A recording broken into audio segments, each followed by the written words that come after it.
Hi, everyone, and welcome to Behind the Numbers. My name is Dave Bookbinder, and this is the program where we dig deeper to understand what really matters most in business. If you've watched or listened to me, you've seen and heard about this book. I've often quoted it, The Go-Giver by Bob Burg and John David Mann.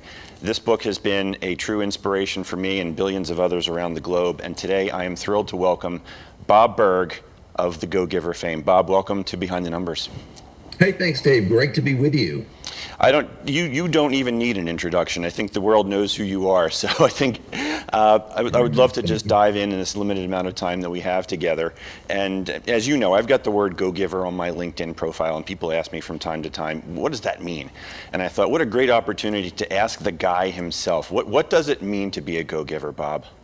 Well, a go-giver is simply someone who understands or either has learned or maybe always intuitively knew that shifting your focus, and this is really the key, shifting your focus from getting to giving. And when we say giving in this context, we simply mean constantly and consistently providing immense value to others, understanding that not only is that a more pleasant way of conducting business, it's the most financially profitable way as well.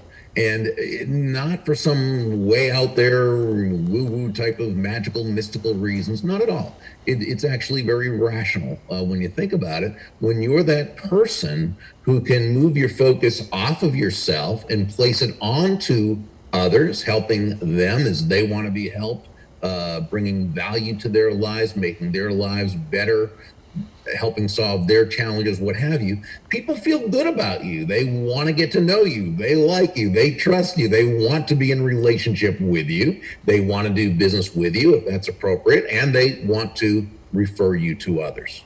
Yeah, people do business and refer business to people they know, like, and trust. I've said that thousands of times. When I answer the question about what it means to be a go-giver, I refer to essentially the first law of stratospheric success, the law of value, that your true worth is determined by how much more you give in value than you take in payment, which you just alluded to. But that doesn't mean you're giving things away, right? No, it simply means we have to understand the difference between price and value. Price is a dollar figure. It's a dollar amount. It's finite. It simply is what it is. Value, on the other hand, is the relative worth or desirability of a thing, of something, to the end user or beholder. In other words, what is it about this thing, this product, service, concept, idea, what have you, that brings so much worth to another human being that they will willingly, in the business sense, exchange their money for this and be glad they did, while you make a very healthy profit. It would be like the person who you hire to do your taxes, who charges you $1,000. That's their fee or their price, but they save you $5,000. They save you countless hours of time. They provide you with the security and the peace of mind of knowing it was done correctly. So they've given you well over $5,000 in value in exchange for $1,000 fee or price. They gave you more in value than they took in payment, so you feel great about it, and they made a very healthy profit as well. Yeah, and that's the shift. It's changing that perspective to, as Well, you it mentioned. begins, it begins with that accountant not focusing on their fee. They're focusing on the immense value that they give to you. This is why John David Mann, my awesome co-author of the series, why we say that money is simply an echo of value. It's the thunder, if you will, to value's lightning, which means nothing more than that the value comes first. That must be your focus, providing value to that other person. The money you receive is simply a very natural result of the value you provide.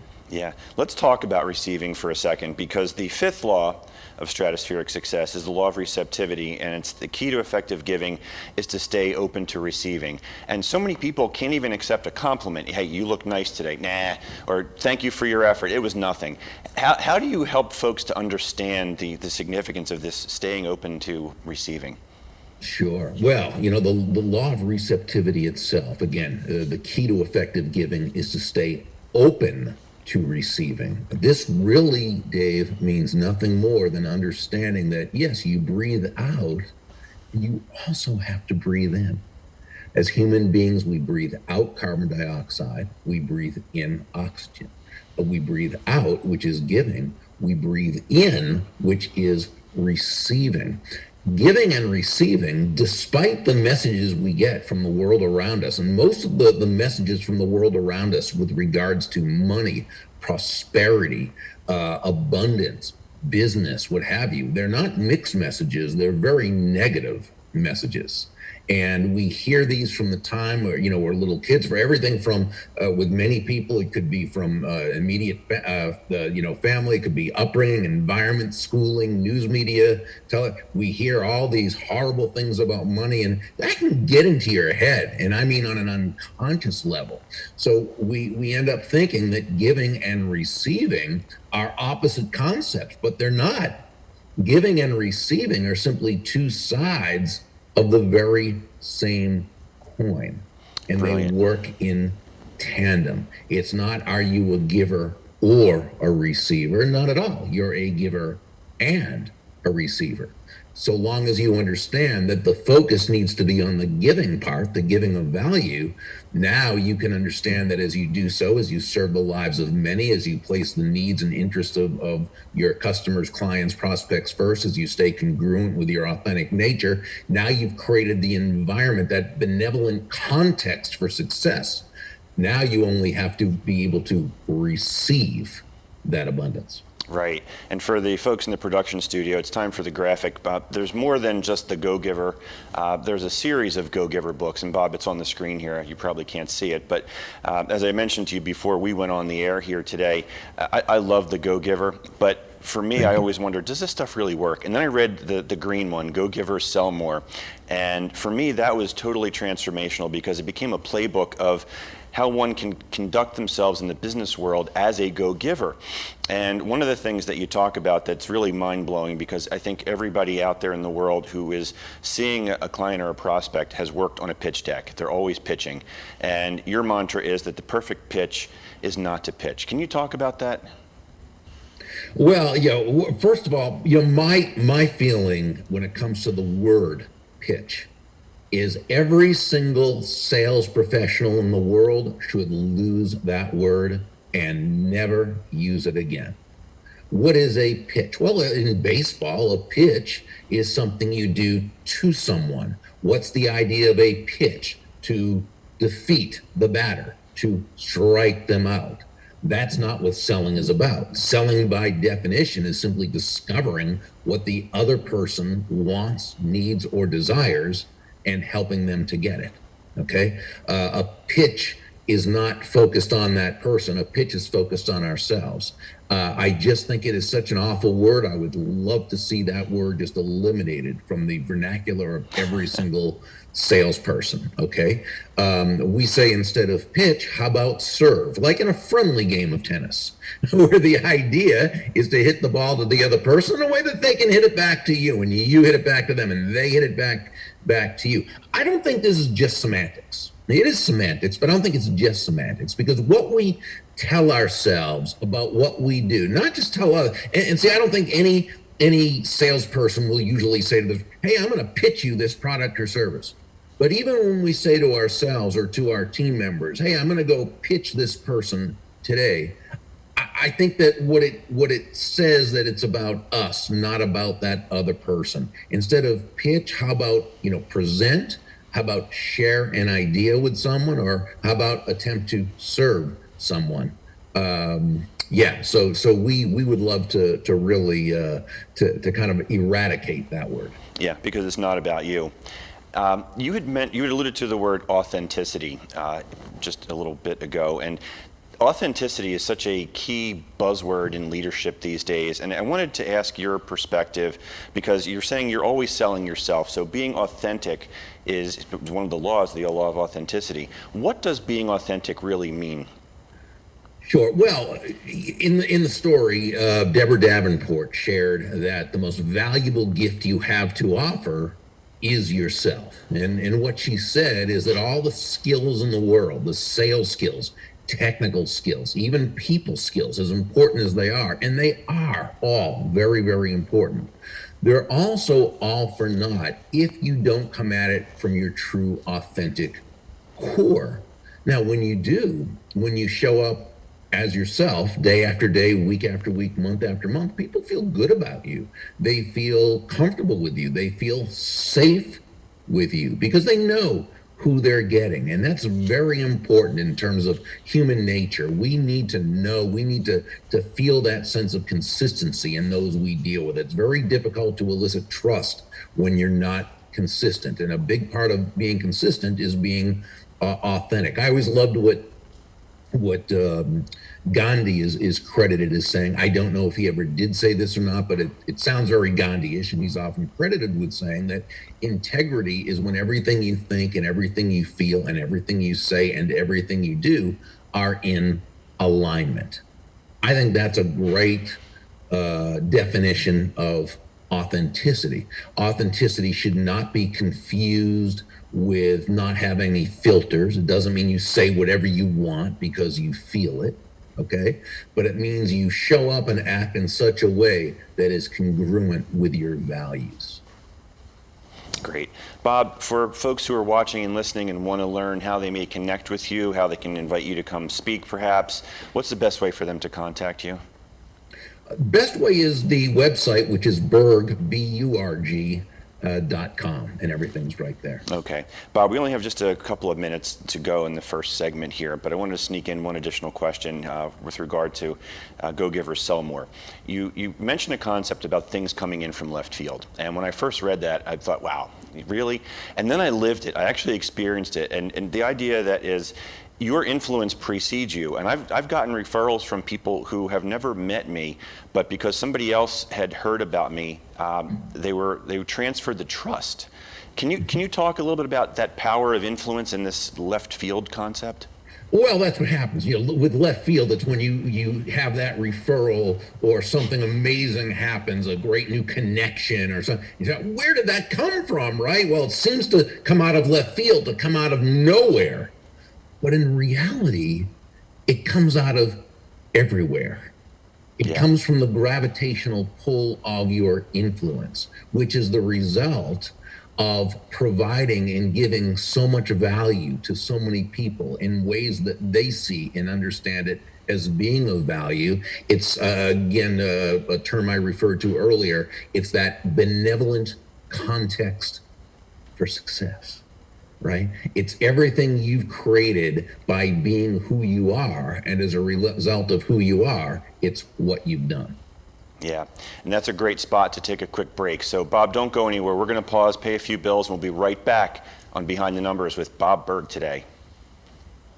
Why buy local? When you shop with local businesses, you're spending your money on more than just the item you're buying. You're adding a building block to your neighborhood. It starts with a single purchase, maybe a cup of coffee, groceries from a local co-op, or even a shiny new bicycle from one of the nearly 28 million small businesses nationwide. Your money doesn't stay in the till for long though. Local business owners use the money to create a lot of economic activity in your neighborhood, like buying from suppliers, many of whom are also local businesses. Paying taxes to the city, which builds and maintains the infrastructure we all rely on. Employing local workers, contributing to 65% of the net new jobs each year. Add this all together and you've got a recipe for a happier, healthier, more connected neighborhood. Now that's an investment worth making.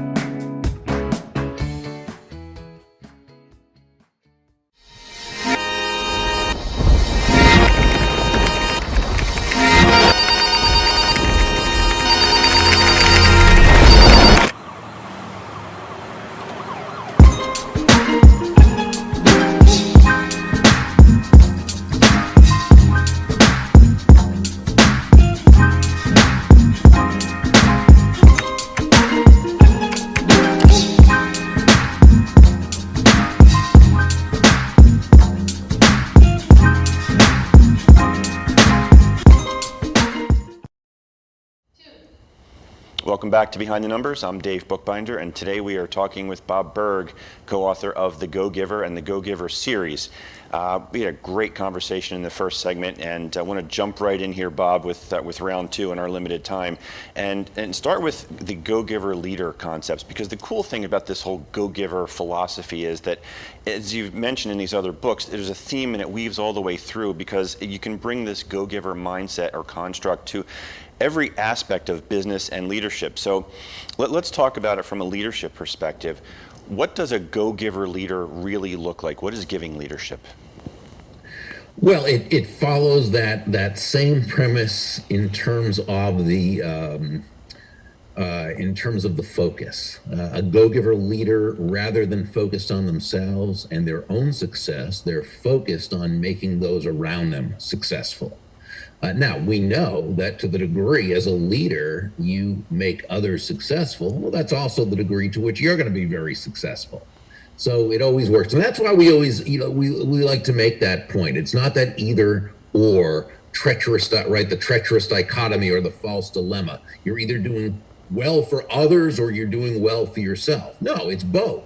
And to the degree you focus on creating success for others, that's going to be how you manifest your own success. That's really what being a go-giver leader is all about. Yeah, so when you say that a go-giving leader stands for something, a lot of folks would wonder, what should I stand for as it pertains to the business world, right? What am I bringing to my team? What's your counsel for them?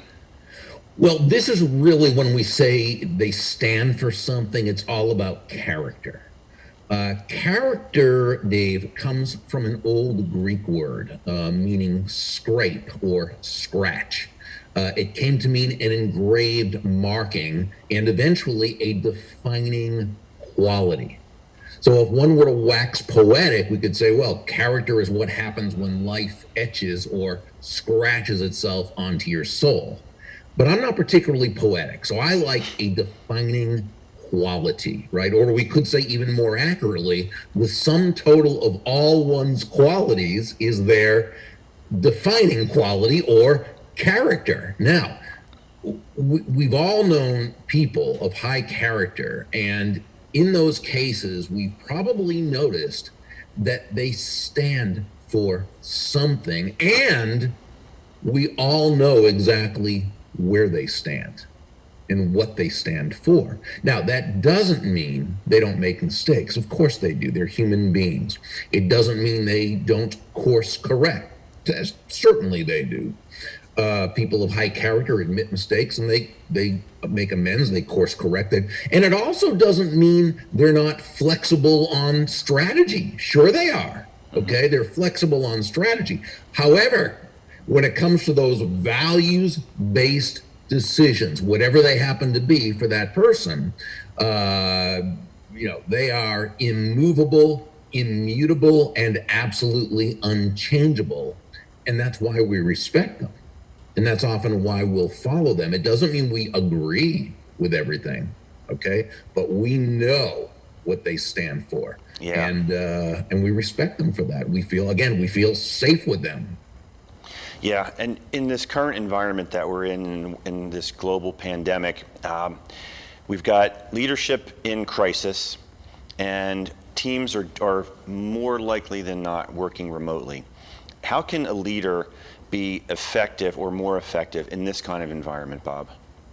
Well, I think one thing a leader has to do is actually do the things they say. We've seen over the last, I think, week or so, a number of incidents where government officials, mayors, governors, what have you, have done something like absolutely stress, staying home, don't go anywhere. And what have they done?